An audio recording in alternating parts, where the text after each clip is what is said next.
Assalamualaikum warahmatullahi wabarakatuh. Senang sekali saya Deva Risa kembali hadir di channel podcast Unan Official yang tentunya hadir di YouTube Unan Official. Dan hari ini alhamdulillah saya bersama narasumber yang luar biasa yang tentunya sangat menarik yang akan kita kupas ilmu dari beliau, yaitu hadir bersama kita hari ini adalah Profesor Masyhuri Hamidi atau yang dikenal Deva dengan Pak Midi. Ya. Selamat pagi Pak. Ya, pagi Deva, terima kasih Deva. Iya, senang sekali ya. Ini kayaknya profesor pertama yang insya Allah akan dikukuhkan pada akhir Juni 2026 ini ya Pak ya. Ya. Dan nanti kita akan informasikan juga di Instagram bahwa nanti bakal ada sekitar 7 orang ya Pak 7 ya, orang yang akan dikukuhkan pada bulan ini di tahun 2026. Prof Midi, siap. ini gelarnya banyak banget ya Pak ya. Prof Masyhuri Hamidi, SE, MSI, PSD, CFP, CRP, QWP. Ini certified-nya ya Pak ya? Certified. Kalau CFP itu certified, international certified itu. Oh, oke. Kalau apa yang lain itu dari BNSP. BNSP semuanya. Jadi Ya. juga meskipun seorang pakar dan juga dosen, tapi harus punya certified internasional ini sangat Ya. berguna sekali untuk Betul. mengembangkan integritas dan kapasitas selaku Betul. pakar ekonomi dan juga manajerial ekonomi ya Pak ya, bahwa Jadi finance kepakaran saya itu di keuangan. keuangan. Oke, Finance. baik ini kita mengenal beliau juga seorang bapak yang memiliki 3 orang anak yang saat ini juga sudah pada besar-besar ya Pak ya, sudah besar kuliah, sudah Ya, S2 semua. ya kabarnya ya Pak ya, Ada 1 orang S2 sedang di Taiwan. di Taiwan. S2-nya. Dan ibu juga merupakan salah satu guru besar di Fakultas Teknik ya, Prof Elsa. Iya. Ini cukup menarik ya, suami istri guru Alhamdulillah. besar, alhamdulillah ya Pak ya, profesor. Ini gimana sih Pak supaya balance gitu antara mengatur Ya. keluarga dan juga yang di rumah, karir Bapak Ibu semuanya profesor. Anak Ya. juga bisa sampai juga kuliah di luar negeri, pada Ya. sukses semua ya Pak ya. Dan Ya, betul. baru kemarin yang ada yang wisuda ya Pak Nah, ya? baru kemarin wisuda di hubungan internasional di FISIP di hubungan perempuan. internasional FISIP Ya, Universitas ya. Andalas. Yang Ini kecil luar itu biasa. sedang kuliah semester 6 dia di Oke. FTI. Oke, ini gimana sih Bapak sama Ibu bisa saling mendukung nih sama-sama profesor ya? Ya, Masih cukup muda lah ini beliau. ada Tuhan ya, Deva. Kayaknya bisa memotivasi kita semua ini untuk generasi muda, terutama buat mahasiswa Unan yang lagi menikmati ya podcast Unan Official kita hari ini bersama Prof Midi ini, terutama untuk mahasiswa FEB harus lihat ya podcast beliau hari ini. Ya. Jadi kalau masalah keluarga itu Deva memang kita itu ya saling pengertian lah kan. Dan terus harus pandai memanage waktu ya. Memanage Dan waktu. manajemennya harus ya kapan saatnya kalau saya sebagai suami, kapan saatnya saya harus mengabdi sebagai dosen, kapan saya seorang bapak gitu ya. Jadi sebetulnya itu aja sih keterbukaan dan komunikasi sebetulnya. Jadi semuanya alhamdulillah bisa dilalui. Alhamdulillah. Dan kita juga melihat ini banyak sekali riwayat karir yang sudah beliau lalui. Ini kita bisa melihat pernah menjadi sekretaris prodi studi pemasaran ya Pak, itu sudah Ya, mulai di menjabat di tiga tahun 97 ya Pak, Ya. sampai 99. Ya. Terus pernah menjadi sekretaris pusat pembangunan usaha dan kewirausahaan di Ya. tahun 2002 sampai 2005. Menjadi ketua jurusan di bidang ekonomi Universitas Andalas tahun 2002 sampai 2024. Terus menjadi Kaprodi kalau dulu ya Pak ya, Iya. ketua jurusan ya di bidang studi pemasaran di Polma. diploma. D3. dulu. Oke. Selanjutnya pernah menjadi direktur lembaga pembinaan dan Ya. pengembangan manajemen bisnis Ya. tahun 2003 sampai 2004. Ini saya bacakan ya pemirsa podcast karena beliau banyak sekali ini karirnya. Makanya saya sangat takjub dengan beliau di saat mencapai gelar tertingginya dari seorang akademisi gitu ya, gelar tertinggi, dan juga bisa manajemen waktu, bisa menjabat dan bisa bersosialisasi dengan keluarga dan lingkungannya juga. Dan ini kita bacakan, tadi saya sudah menyampaikan bahwa juga beliau pernah menjadi kaprodi di manajemen program ekstensi Fakultas Ekstensi Teknologi di Ekstensi Jati ya Pak ya, waktu di itu. Jati. Selanjutnya Sekretaris Program Magister Manajemen MM di Ya. FEB ya Pak ya, Ya. tahun 2013 sampai 2014. Selanjutnya beliau juga pernah menjadi direktur atau ketua program studi MM ya, oke. Wakil Dekan 2. Nah, Ya. ini sudah mulai menjabat ya di posisi teratas di fakultas. Wakil Dekan 2 Fakultas Ekonomi Universitas Andalas periode 2016 sampai 2020 ya Pak ya. Iya, betul. Selanjutnya pernah menjadi Ketua Sekolah Tinggi Manajemen Informasi dan Komputer STMIK Indonesia Padang. Iya. Ya. Dan ini Terakhir. beliau juga mantan rektor Iya. atau rektor pada periodenya Ya. di Universitas Metamedia Padang Iya. pada tahun 2022 sampai 2024. Ya. Aduh, luar biasa. Ini pengalaman beliau. Saat ini alhamdulillah, bagaimana Pak rasanya Pak? Ya. Melewati ini semua. Ya, kita kan ini ya Deva ya, berusaha aja maksimal apa yang bisa kita kontribusikan untuk institusi kita. Oke. Prinsipnya begitu aja sih. Jadi untuk mengabdi itu tidak mesti hanya di dalam kampus, juga di luar kampus kita bisa mengabdi. Iya, Tujuannya betul adalah sekali. untuk pengembangan ilmu kita gitu, Deva. Iya, baik Pak. Jadi mudah-mudahan ini apa ya, bisa menginspirasi kita semua dari beliau.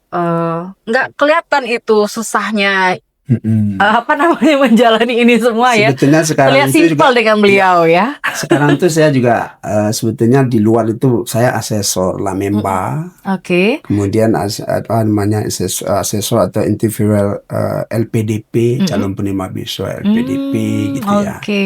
Kemudian juga saya asesor internasional sebetulnya EBES 21 kita sebut Oke. itu, yang pusatnya di Jepang itu. Jadi kerja-kerja di luar itu kan membawa nama UNAN kita. Betul Jadi sekali Pak. untuk pengakuan orang luar terhadap institusi kita. Betul Jadi sekali. kita mengembangkan apa namanya, setidaknya membawa bendera UNAN-nya keluar gitu. Oke, Ya. terima kasih ini atas dedikasi beliau. Dan hari ini kita akan membahas terkait riset beliau sudah mencapai ke gelar tertingginya. Dan ini riset beliau sangat menarik sekali pemirsa, karena juga akan berhubungan dengan apa ya, kalau kita lihat sekarang nih yang suka bermain saham ya. Ya. Ini sangat penting sekali. Kenapa sih saat ini saham Indonesia anjlok sekali? Aduh, kita bakal bisa rugi nih, bisa segala macam. Aduh, ini sebenarnya masih was-was ya Pak ya dengan kondisi anjloknya perekonomian dan nilai saham di Indonesia. Terus ada efek peperangan itu. Prof Midi itulah yang ini ya, yang menjadi riset beliau sampai menjadi guru besar ini. Dan kita lihat bahwa beliau memilih tentang managerial ability to market stability. Jadi bagaimana sih kemampuan suatu perusahaan untuk menjaga kemampuan manajerialnya untuk menjaga stabilitas pasar. Jadi ini gimana sih menjaga manajer perusahaan agar bisa dilirik oleh masyarakat dan nilai sahamnya juga tinggi. Nah, ini akan menjadi insight baru untuk kita, gimana sih caranya. Itu semuanya pasti ada triknya ya Pak ya, ada ilmunya di sana. Gimana sih membangun perusahaan yang bagus itu ya Pak. Betul sekali. Ya. Baik, ini terkait dengan kemampuan manajerial untuk menjaga stabilitas pasar ini ya Pak.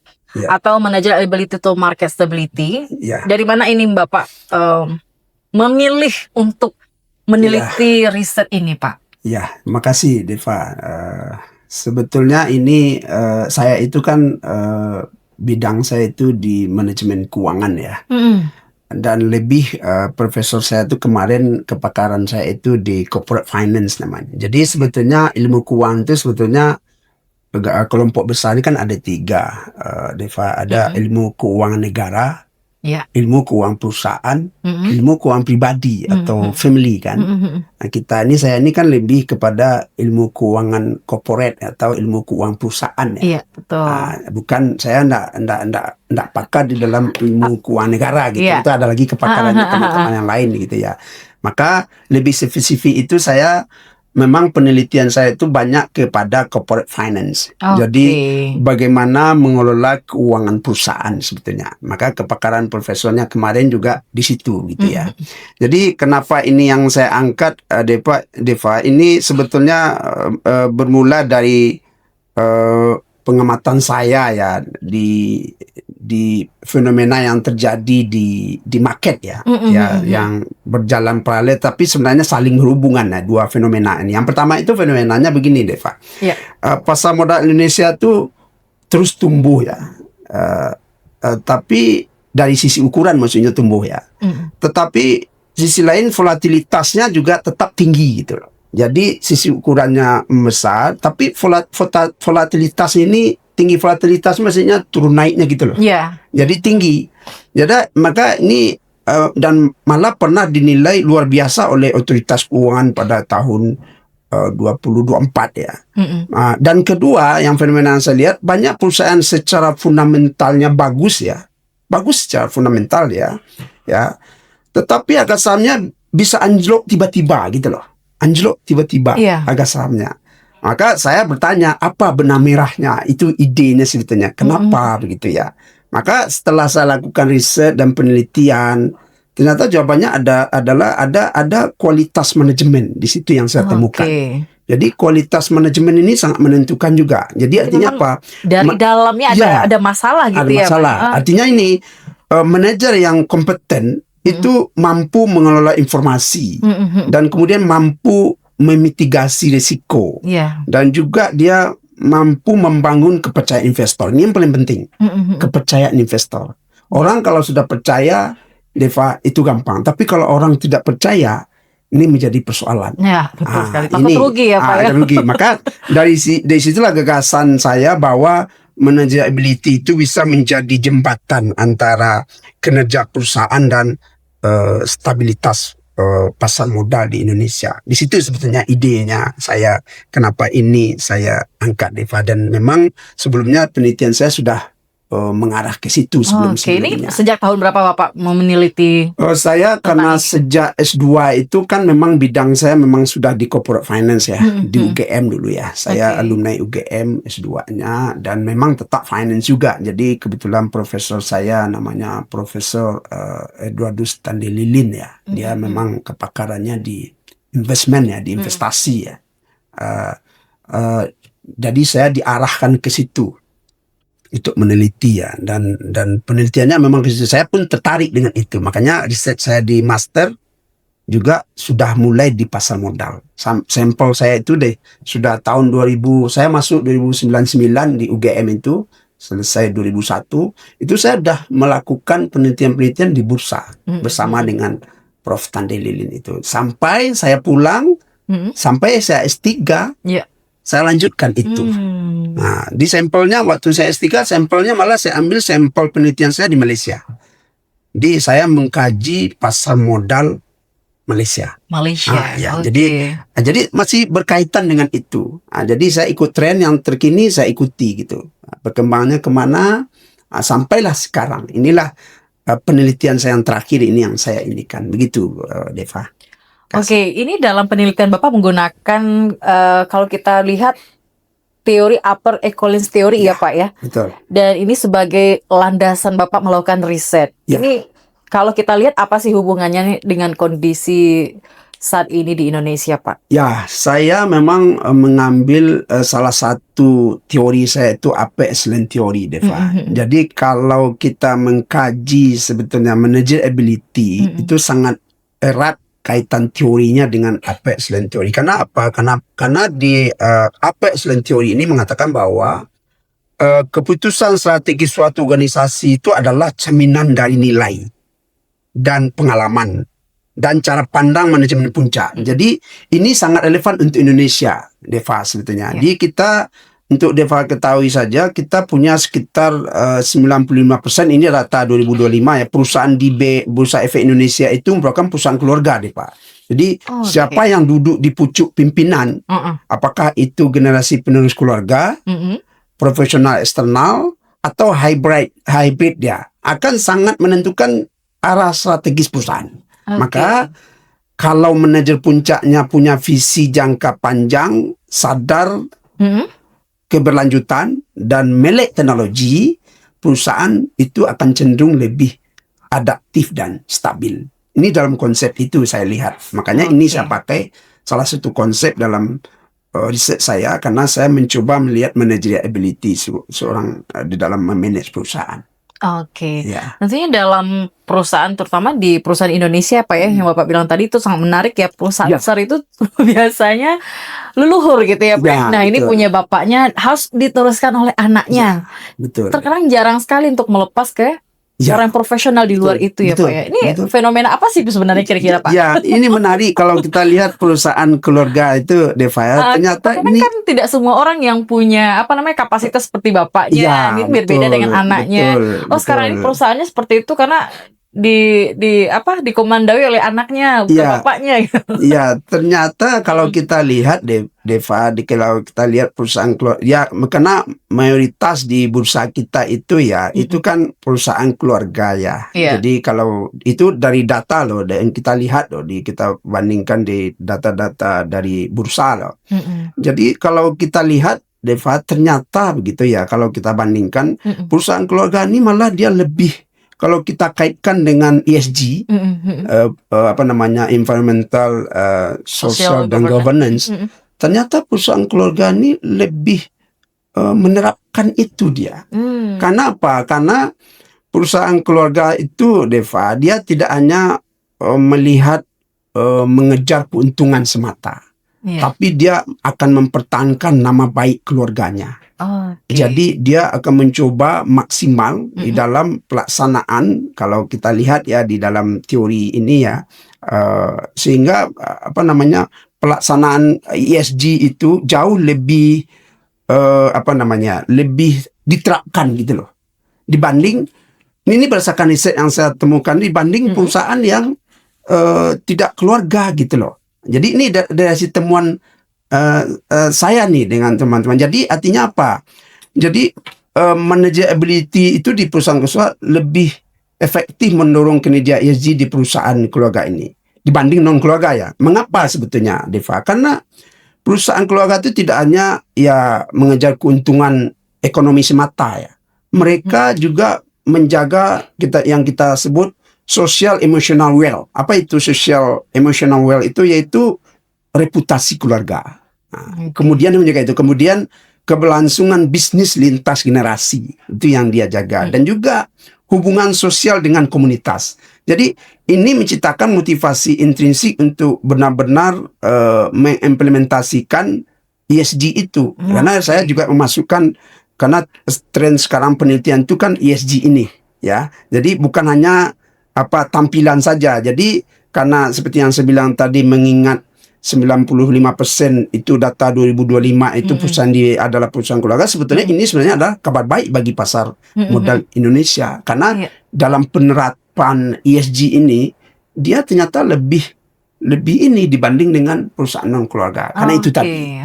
Ya, itu poinnya sebetulnya. Ini juga dalam riset saya lihat itu perbandingan antara perusahaan keluarga dan non keluarga.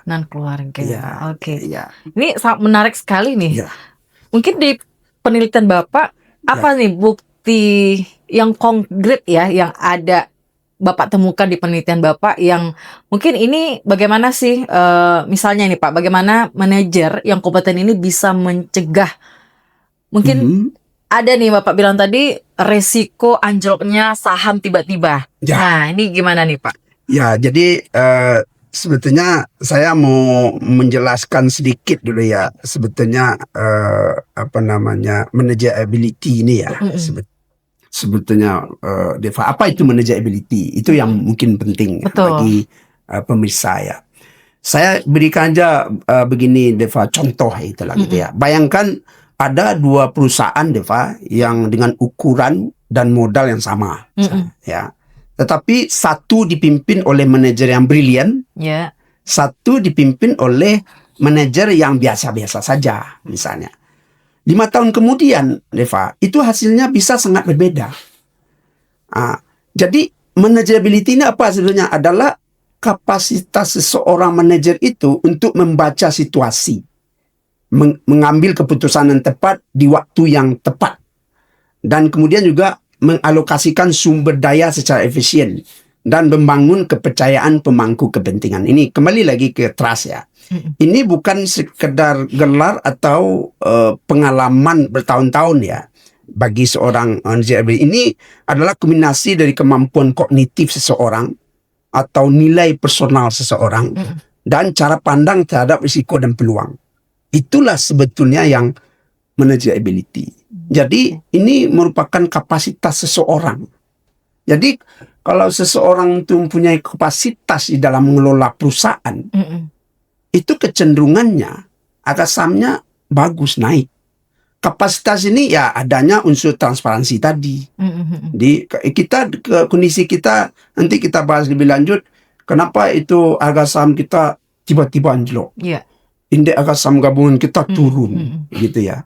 Karena mungkin nanti kita bahas selanjutnya, karena itu mungkin pernah pemirsa mendengar MSCI. Nanti kita bahas itu sedikit. Apa itu MSCI? Kenapa sehingga harga saham anjlok? Itu juga salah satu penyebab nilai rupiah kita juga turun ya Pak ya.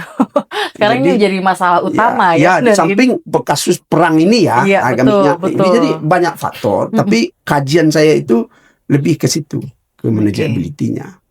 Apakah ada dipengaruhi oleh jiwa kepemimpinan seseorang ini Pak? Itu pasti, itu pasti. Jadi kita lihat tidak usahlah kalau di perusahaan itu pengelolaannya profesional ya. Di setiap organisasi lah, dalam agama kita Muslim aja mungkin sudah diingatkan. Kalau sesuatu itu kalau tidak diberikan kepada ahlinya, tunggulah kehancuran. Kan begitu ya. Betul, di dalam agama Quran, kita orang Muslim ya, Al-Quran kita ya. Jadi sebetulnya itu sudah memberikan apa dengan kita gitu ya. Pesan ya Pak. Pesan gitu loh. Jadi apalagi mengelola perusahaan yang asetnya besar.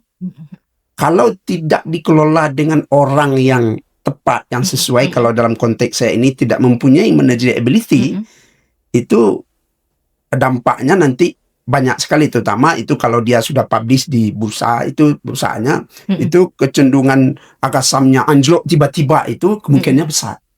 Karena kalau seorang pemimpin itu tidak mempunyai managerial ability, dia tidak mampu membaca situasi, Deva.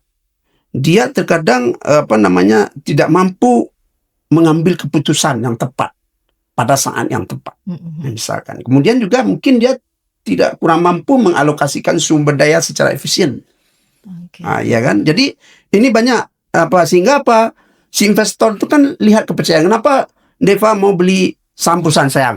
Karena Deva percaya dengan perusahaan saya. Jadi ini kan masalah trust. Betul. Tapi kalau orang tidak percaya dengan perusahaan Deva, tidak bakalan orang mau beli saham Deva. Betul. Jadi transparansi ini juga betul. Jadi kalau seseorang yang mempunyai manager ability yang bagus, dia tahu apa yang dia harus buat. Jadi ini juga salah satu yang bisa mencegah yang kita sebut dengan ini, Deva, stock price crash risk. Jadi risiko kejatuhan harga saham secara tiba-tiba. Itu salah satunya dari penelitian saya akibat dari managerial ability ini.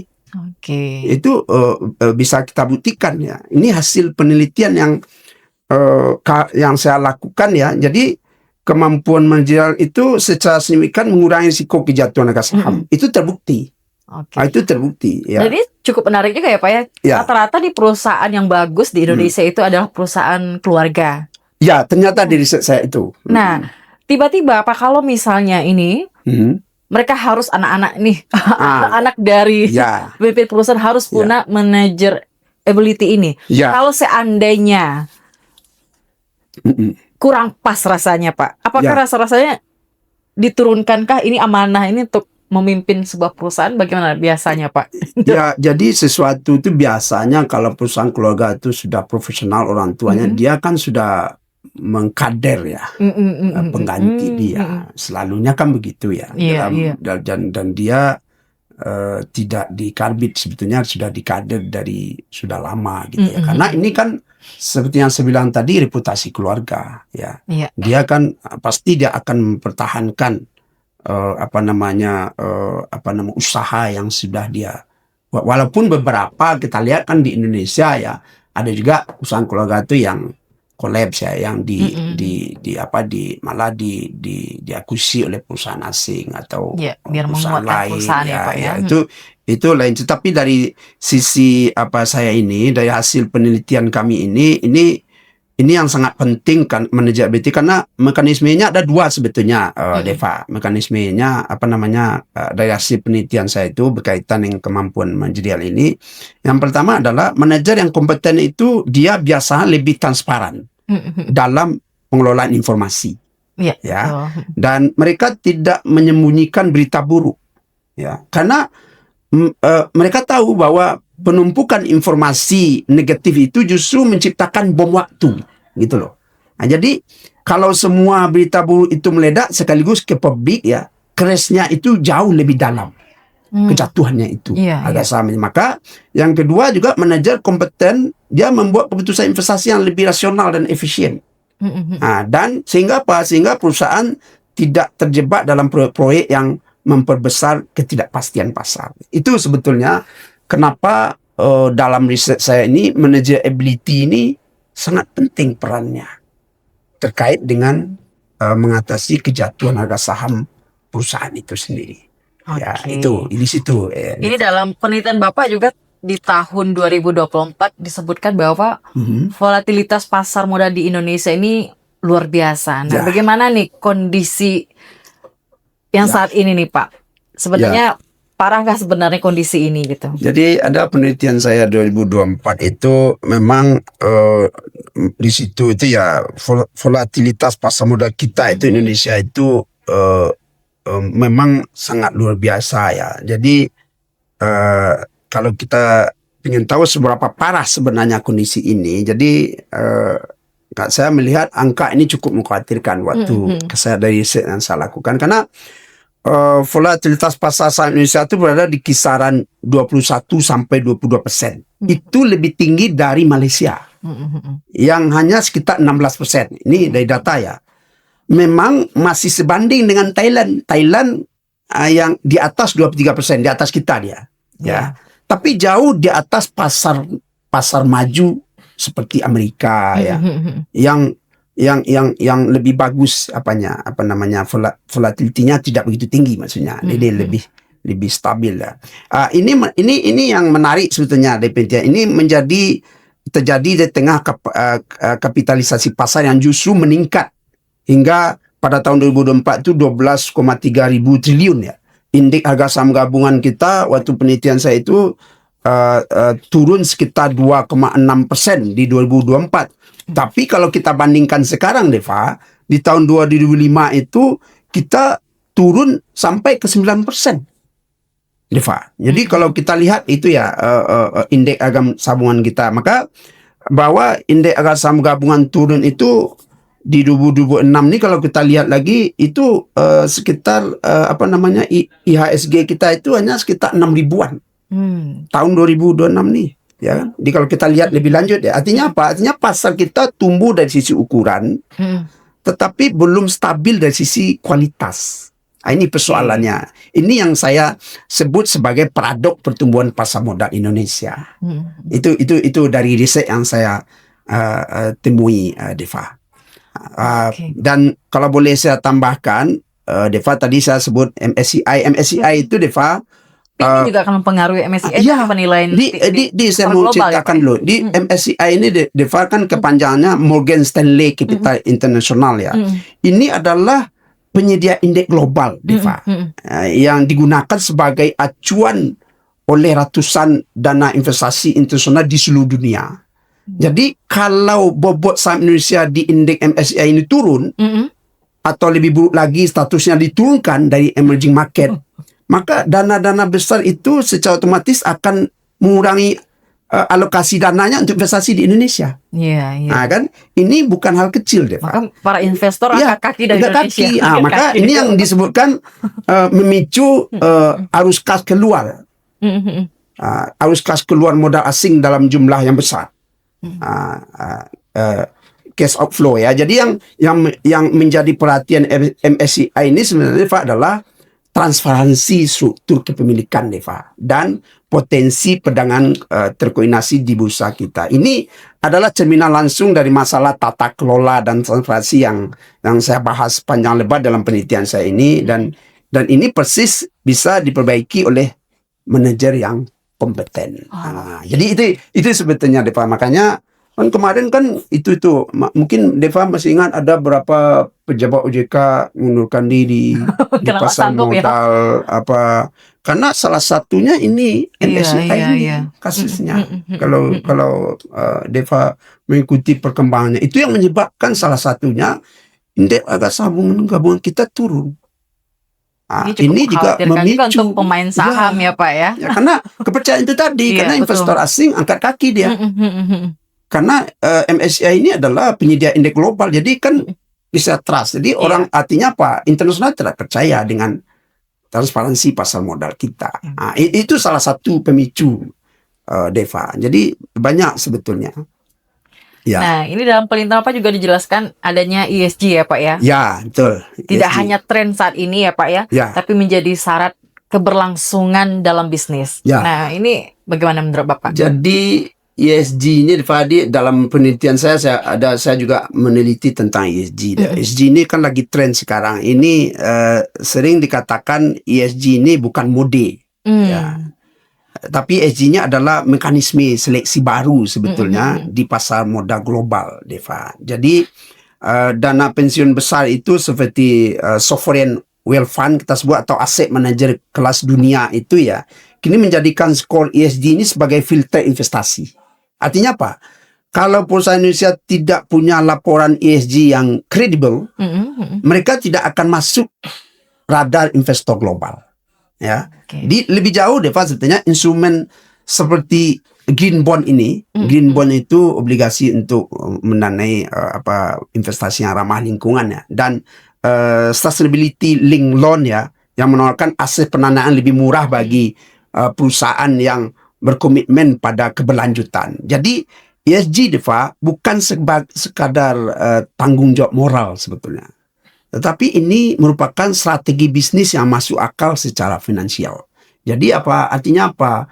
Kalau kita mau bermain di level global, kita harus menerapkan ESG ini. Kalau tidak, kita tidak akan dilirik. Perusahaan-perusahaan yang publish di bursa kita tidak akan dilirik oleh investor asing. Berarti harus balance juga sebenarnya. Ya, harus seimbang sebetulnya. Jadi ini memang menarik sebetulnya. Jadi itu saya bahas dari penelitian saya sebelumnya juga. Ya. Nah, ini menurut Bapak nih perusahaan Indonesia yang berpotensi mencapai kinerja ESG ini secara utuh. Nah, tapi ini gimana nih menurut Bapak nih? Ya. Ada nggak prasyaratnya nih Pak? Ya, jadi kalau berbicara ESG ya, seperti yang saya sebutkan tadi ya, ada dua prasyarat utama sebetulnya, Deva, untuk kalau kita lihat untuk dari hasil penelitian saya ini untuk perusahaan-perusahaan Indonesia ya, yang pertama itu dari hasil penelitian saya, kembali ke tadi, yang pertama itu kemampuan manajerial yang tinggi, itu yang pertama. Tanpa manajer yang kompeten, ESG hanya akan menjadi laporan kosong atau kita sebut greenwashing ya, istilahnya. Ya, dibutuhkan manajer yang benar-benar memahami dan komitmen pada nilai-nilai keberlanjutan. Ya, bukan sekadar mematuhi regulasi. Itu yang pertama. Yang kedua, Deva, itu dukungan penuh dari pemerintah. Ini sangat penting. Ya, jadi ini bisa dalam bentuk insentif fiskal untuk perusahaan yang berinvestasi di teknologi ramah lingkungan, atau kemudahan akses green financing. Ya, kalau kedua perasaan ini terpenuhi secara bersamaan, ini berdasarkan riset saya juga, saya optimis Deva, perusahaan-perusahaan Indonesia bisa menjadi pemain ESG yang serius di tingkat global. Artinya apa? Kita akan dilirik oleh investor asing lebih banyak itu. Jadi itu sebetulnya Deva. Ini boleh ditanya nih ke Prof Midi yang suka bermain saham ini ya Pak ya. Saya insya bermain, tapi perusahaan keluarga mana nih Pak yang kira-kira aman gitu buat pemain saham kita? Ya, kalau rasa-rasanya ini tidak merugikan kita ke depannya. Ya, kalau saya main saham itu, tapi investasi tidak sebanyak orang kalau kita kan dosen ya, investasi kelebihan dana saya letak memang di bursa selalunya. Saya apa namanya, dari dulu itu karena saya mencoba menerapkan ilmu yang saya pelajari. Karena saya mengajar finance ya, mengajarkan pasar modal, masa saya tidak melakukan. Jadi ibarat Iya. orang bilang, Deva, kalau mau belajar pandai berenang itu harus masuk ke kolam renang. Betul, Pak. Nanti tahu gayaan tapi di luar aja begini begana, Iya, dia kupu-kupu gini. Tapi kita enggak pernah masuk kolam renang, itu Betul. enggak bakalan bisa berenang. Betul. Jadi saya prinsip itu juga yang saya pakai. Jadi saya mengajar investasi ke mahasiswa saya bidang saya itu, sementara saya tidak main saham itu kan Betul. tidak real ya. Jadi saya sejak S2 sampai sekarang itu diawali oleh pembimbing saya juga. Dia bermain, diwajibkan malah. Makanya saya sekarang ke mahasiswa saya yang ngambil mata kuliah jalur finance, terutama investment, boleh ditanya ke mahasiswa saya. Itu saya wajibkan karena sekarang dengan uang 100.000 aja, Deva, itu udah bisa berinvestasi, beli saham. Iya. Buka akun itu kalau dulu kan masih mahal, masih zaman saya itu. Jadi sekarang artinya apa? Dia tahu.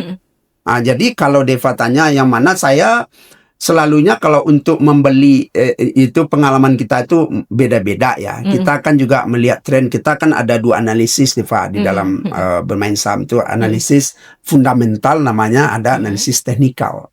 Kalau saya selalu cenderung keduanya saya pakai. Saya lihat fundamental perusahaannya bagus atau tidak. Terkadang saya, kalau kita lihat perusahaan keluarga tidaknya tadi, terkadang kalau untuk membeli itu, saya terkadang tidak melihat itu juga. Tetapi saya melihat fundamental apa namanya, perusahaannya. Kemudian tren-tren yang sebelumnya dari data-data yang lama kita kan bisa lihat. Ya, dan ini juga harus belajar juga sedikit kapan saat beli, jual, dan hold. Jadi sebetulnya kita kan ada 3 aja itu keputusannya, Deva. Sell, buy, and hold. Ya.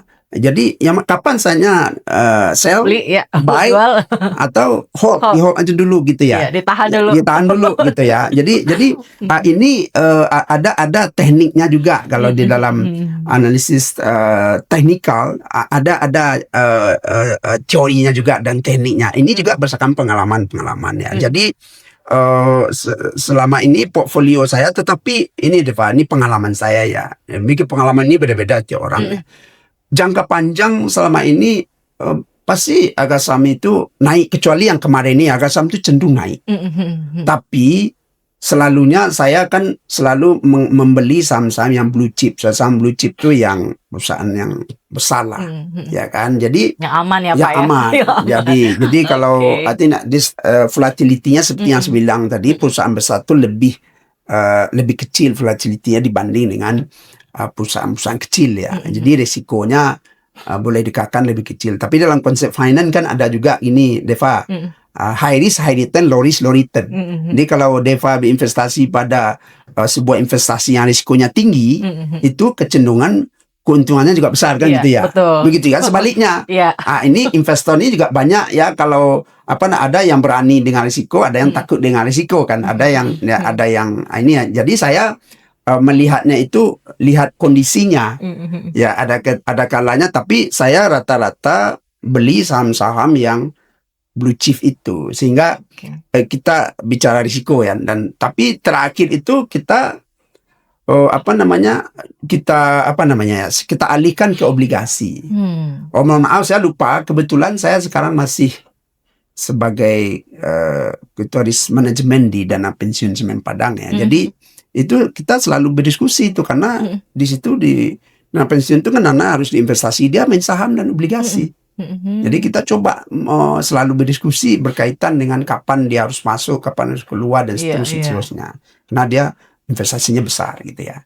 Jadi ini yang secara pribadi saya memang merasa, mohon maaf ya, mungkin orang bank, mungkin kalau di deposito, kalau tingkat bunganya kan Deva tahu rendah, enak, tapi tag-nya besar, 20%. Ya kan, kalau kita main di ini obligasi atau saham, kan kalau kita lihat tag-nya lebih rendah. Dan kita bisa ini tergantung kepada investornya sih ya. Jadi karena saya bidang saya di situ, saya harus masuk. Karena bagaimana saya mau mengajarkan ke mahasiswa saya kan. Kan kalau sudah masuk kolam, kita harus coba nih kolam kedalaman 2 meter, kedalaman 3 meter. Makanya ada istilahnya cut loss, Deva. Di kapan saatnya Deva tuh rugi tapi tetap jual. Iya. Kalau Ada ndak Deva triknya jual, juga ya, Pak, ya ya? ada trik. Kalau ndak Deva jual, ruginya semakin dalam. Maka kapan saatnya Deva tetap jual? Biasanya orang jual di saat laba ya. Tidak mesti selalu begitu dalam Iya. saham. Ada saatnya kita cut loss. Sebab kalau kita tahan juga, itu bisa ruginya semakin dalam. Supaya jangan semakin dalam, kita jual.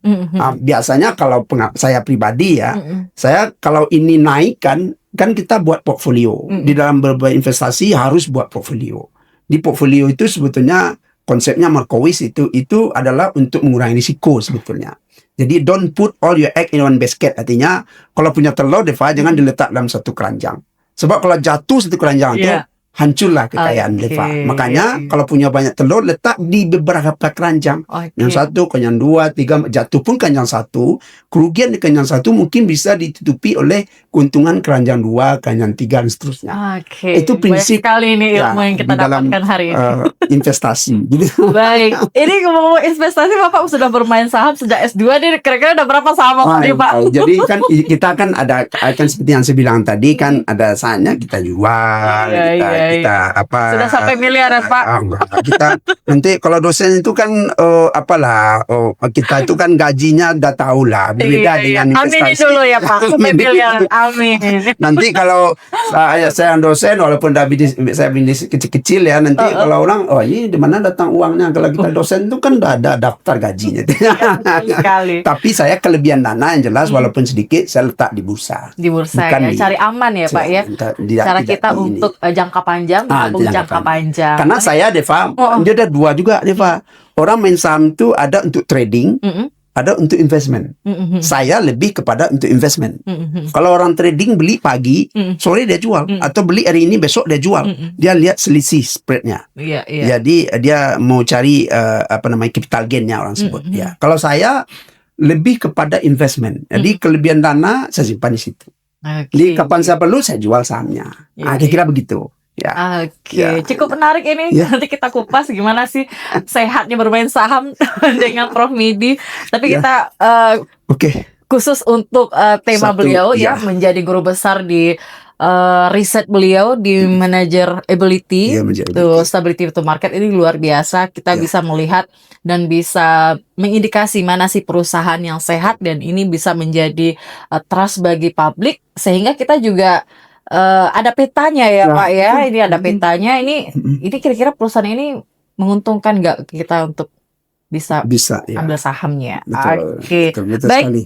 Ini di sesi terakhir ini dengan Prof Midi, ada pesan nggak, Prof, dengan fenomena saat ini kita harus kayak gimana sih, Prof, menanggapi? Ini untuk penutup saya, mungkin pesannya saya ini karena berharap lah untuk ke depan itu ya, saya ingin melihat pasar modal Indonesia itu yang tidak hanya besar gitu ya, tapi juga dipercaya. Itu yang poinnya pertama ya. Jadi dipercaya oleh investor domestik yang ingin menginvestasikan dananya dengan aman. Kemudian juga dipercaya oleh investor global sebagai pasar yang transparan ya, dan dikelola dengan integritas. Dan juga dipercaya oleh masyarakat luas. Ya, karena perusahaan-perusahaan yang terdaftar di bursa kita ini saat ini benar-benar berkontribusi pada lingkungan dan kesejahteraan sosial. Itu harapan saya. Jadi untuk mencapai itu, Deva, kita perlu manajer yang kompeten. Itu kaitannya ke manageability tadi. Kemudian kita juga perlu regulator yang tegas dan ekosistem akademik yang terus menghasilkan pengetahuan baru tentunya. Jadi saya percaya, Deva, Indonesia ini bisa, ya, dan saya ingin berkontribusi pada perjalanan itu melalui penelitian dan pengajaran saya. Itu saja mungkin, Deva. Baik, terima kasih, Prof. Tetap masih semangat ya untuk memberikan insight dan juga bagaimana cara nanti keberlanjutan ke depannya, dan tentunya ini akan menjadi motivasi buat kita semuanya bahwa untuk menjaga sebuah perusahaan itu memiliki jiwa kepemimpinan manageability yang bagus Ya, ya Pak betul. ya. Betul sekali. Dan nanti bakal banyak sekali yang kita kupas. Gimana sih menjadi seorang pemimpin yang benar-benar Boleh? benar-benar sesuai ya dengan apa Ya. namanya kepemimpinan global ya. Ini Ya. gimana tidak hanya kita mempertahankan nilai-nilai, Betul. tapi juga kita bisa bersaing di dunia internasional Betul. juga. Ya. Baik, terima kasih Prof Nidi. Terima kasih Deva. Iya, mudah-mudahan ini menginspirasi kita semuanya untuk pemirsa podcast, dan tentunya tidak cukup dengan sekali ini aja. Saya bakal mengundang Insyaallah. Prof Nidi lagi, insya Allah. Insyaallah. Dan juga kami ucapkan terima kasih banyak dan sehat selalu Prof Oke, bersama makasih Deva. Saya juga keluarga dan berterima kasih anak-anak. banyak diundang ke sini Ya, untuk sama-sama berbincang-bincang. Prof. Ya. Baik, terima kasih pemirsa podcast. Saya mengundurkan diri dulu di sesi ini. Ya, mudah-mudahan kita ketemu di apa tema selanjutnya. selanjutnya. Baik. Wabillahi taufiq wal hidayah. Wassalamualaikum warahmatullahi wabarakatuh. Waalaikumsalam warahmatullahi wabarakatuh. Oke, Prof.